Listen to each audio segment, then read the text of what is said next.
All right, good morning, everyone, and welcome to our weekly broadcast of The Debrief with your House Democratic Caucus. This week, we have the fabulous six on your government and elections team. Myself, Rep. Salman, we have Representative Butler, Representative Pawlik, Representative Stahl Hamilton, Representative Terán, and Representative Jermaine, your democracy defenders this legislative session.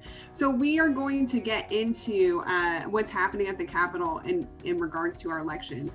We know it's Black History Month, and instead of honoring the legacy of those who laid their lives to ensure access to the ballot for all Americans, what we're seeing by the conservative majority is a coordinated attack on our democracy throughout, not only in Arizona, but we're seeing this in Republican-controlled legislatures across the country. So first, we're going to get into something that's been happening for quite some time, even before I was elected to the legislature, but has continued since then. It is the systemic underfunding of our elections and elections administration. So Representative Butler, I know that we had a bill in our committee this last week, House Bill 2569, that did it provide more funding, or was it actually going to prevent future funding for our election administrators going into the future? Well, that is a great question. So you're right. HB 2569 was heard in elections last week, and it actually prohibits our elections officials from using outside grant money that they need to conduct the election. And so just for a little background, we do not provide our elections officials with enough funding to conduct the election. And in fact, in the last election, there was such an unprecedented turnout. There were so many new voters, new registered voters, that they needed more resources. They desperately needed more resources, and the state was not providing those. So we talked to recorders who, in order to conduct the election fairly and securely, they used some available national grant money to help hire people, to help just conduct the elections securely the way that they needed to. Well, so as a result, this bill is being run by the vice chair of this committee. Representative Hoffman is running this bill that would prohibit our elections officials from using those available grant dollars and prohibit them from using those in the future. So it could really hobble our ability for our elections official to conduct elections and to combat misinformation about voting, which we know was something that happened in the last election. And that they used some of this funding to make sure that people were getting accurate and factual information about voting. Yeah, absolutely. And you talked about our county recorders and our Secretary of State doing some of that combating of disinformation. Rep. Butler, wasn't there a member who was profiting through a company propping up fake accounts on social media that was permeating the disinformation? Could you tell us a little bit more about that member and how it relates to this bill? Well, I can. And in fact, it's a very great irony that the bill sponsor is Representative Hoffman, who is the president and CEO of Rally Forge, a group that was actually banned from social media for promoting not factual information about elections and for running fake accounts. And so the bill sponsor was banned from social media for promoting disinformation about elections and voting. And now this bill is being run by the same person to prevent and to hamstring our elections officials from getting the funding that they need to help provide factual information and conduct our elections fairly. So it is ironic. Yeah. Speaking of Representative Hoffman, one of the things that we also see every single year that I've been at the legislature is the voter suppression by the conservative majority to block eligible voters from accessing their ballot. Representative Terán, you have been the prime sponsor and the champion of many proposals, same-day voter registration, automatic voter registration, and other initiatives that would expand access to eligible voters. Can you talk about some of the bills that we saw in the Elections Committee as they pertain to voter registration and access for Arizona voters? Yeah, Yes, thank you, Representative Salman. I'm happy that you start the conversation with the fact that us as Democrats want to introduce bills that will give access and make it easier for our communities to vote. Ultimately, we want Arizona voters to be participating in our democracy. We want Arizona voters to voices to be heard through our voting process. Unfortunately, what we see from our Republican colleagues are attacks and barriers to voting, to accessing the ballot box. And particularly this last week, we saw a prohibition on automatic voter registration and same-day voter registration, and also opposing H.R. 1. All of these bills were introduced by Representative Hoffman, and really with his intent is preventing good legislation from coming to fruition. What we want to see is that people actually can register anytime that they want, because the more the less restrictions that we have when people need to register to vote, the more participation we have. So I hope that we can change the conversation and stop these bad bills. It reminds me also of RBG. Remember when RBG's dissent, even though it was on the pre-clearance of the Voting Rights Act, she talked about throwing away your umbrella in a rainstorm because you're not getting wet.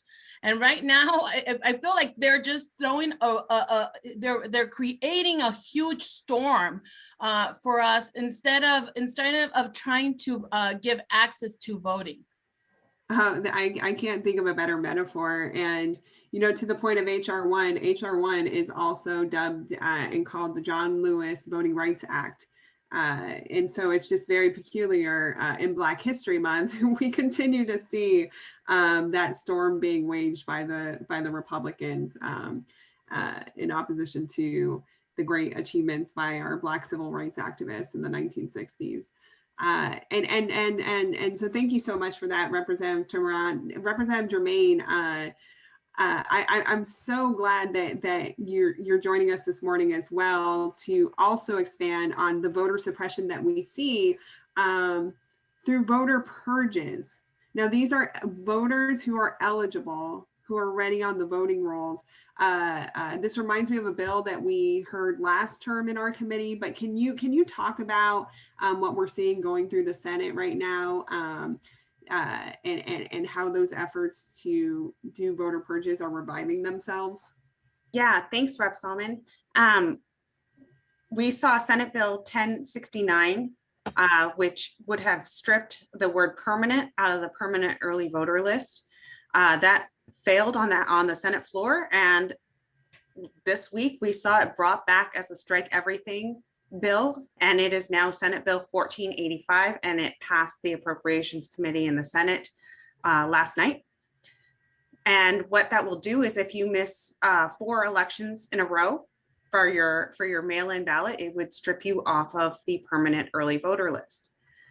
And for people to say that this will take some time for somebody to miss 4 elections, that's not true. That's simply not true. We saw it a few years ago in Congressional District 8, where we had a rapid succession of 4 elections to replace a congressman that stepped down. So that means that if you had a health emergency, perhaps you were in the hospital for 6 months, or you were off on a mission for your church for a year, you would have missed 4 elections in a row and been stripped out of the permanent early voter list. And then they say, you know, you should plan better. Well, have you met any parents? Kids have accidents all the time. What if your kid breaks his arm and all of a sudden on election day, you have to go to the ER and you can't vote? So we want to make sure that people have access to the permanent early voting list so that they can take their time and vote in the comfort and safety of their own homes. Yes, thank you so much for that. And just to be clear, so it's the permanent early vote list in Arizona, or PEVOL. But what this bill does is drop the permanent. And so Representative Jermaine, what happens to PEVOL when you drop the P? Oh, it becomes evil. Yes, 100%. To purge voters from the early vote rolls is a very evil initiative. So last but not least, the last major thing that we're seeing happening this legislative session is an assault on direct democracy. And specifically, we're going to start off with Representative Stahl Hamilton talking about the constitutional right you have as an Arizona voter through citizen initiatives, your direct voice. And Representative Stahl Hamilton, are we seeing efforts by the majority to strengthen that process, or are we seeing efforts to diminish it and make it harder for voters to exercise their constitutional right?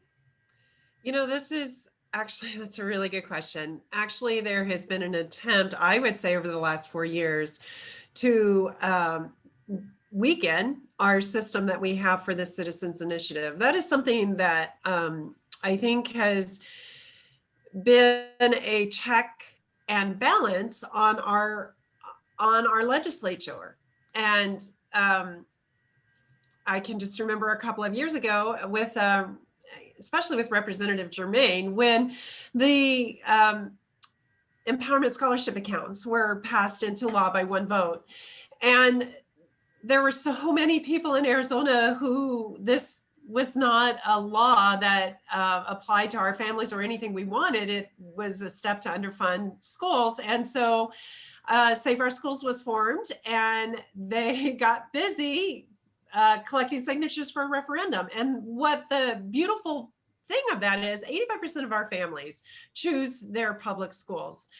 And over 2/3 of the voters in the state of Arizona got to use that citizen initiative process to overturn that law and send a clear message to our state legislature that parents and families prefer their public schools and would like for those schools to be funded. And so we've seen, Proposition 208, this was a second attempt in this last year to fund our schools. The first time it got thrown off the ballot for something technical within the 100-word description. So yes, there are two bills that are going through this session. One is the HCR 2001, which is single subject initiative. So that's the attack on the description for what the voters are signing. And then the other is HCR 2016, which is saying now that bill says it should take at least 60% of the voters in order for initiative to pass, which means this past election, were that in place, our laws on marijuana the initiative would not have gone through. It would not have passed. And Proposition 208 would not have gotten across the finish line a second time. So unfortunately, this state has a great system for taking things to the voters and making our laws accessible and for the voters to have a say. And what we're seeing is that all of that is being stripped away one thread at a time on technicalities. If we can just shift this rule here, that'll make it that much harder. If you have to get 60% of the voters, well, good luck with that. Or if you can't even collect signatures in the first place, well, there you go.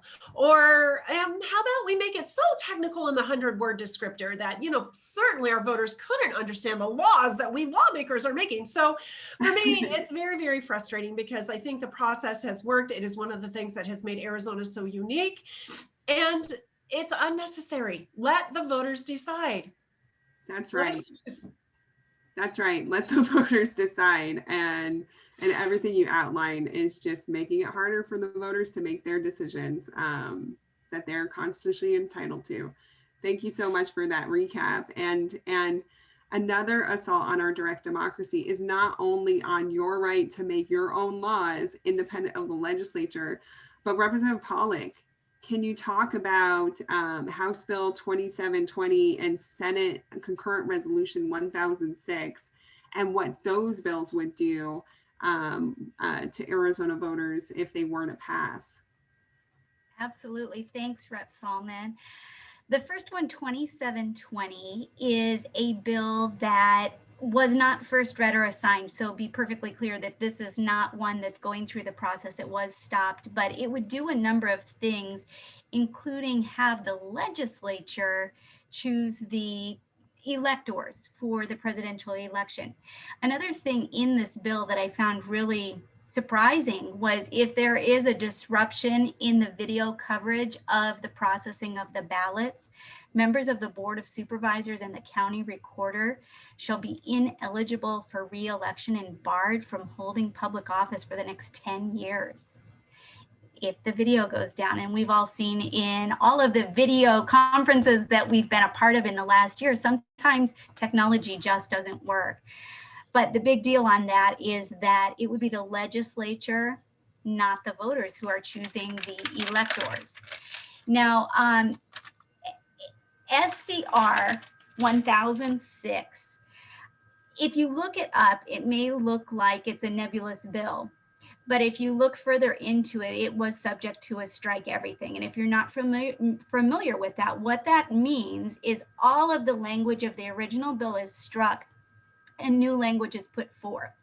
So what this would require is a special session of the legislature to discover the election results, and then the legislature would have the sole authority to appoint the presidential electors, not the voters. Now, this bill was heard last night in Senate Appropriations, a long, contentious hearing. And at the very end, the chair of the Appropriations Committee decided they were not going to vote on it. So it was held last night.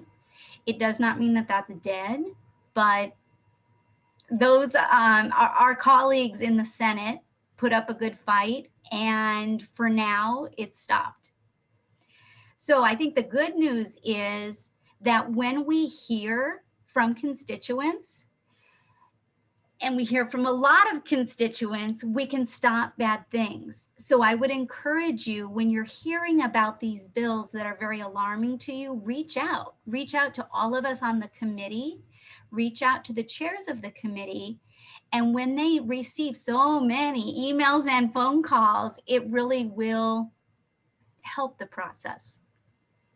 100%. I honestly could not think of a better way to close this off. But thank you all so much for joining us. And as was mentioned, your voice matters. The ending of the permanent early vote list that Rep. Jermaine covered, not only was that bill already defeated this session, we defeated it previous session. Some of these bills are repeats. And the way that we're able to stop it is through your voice. So make sure you contact your representatives. Make sure you take to social media.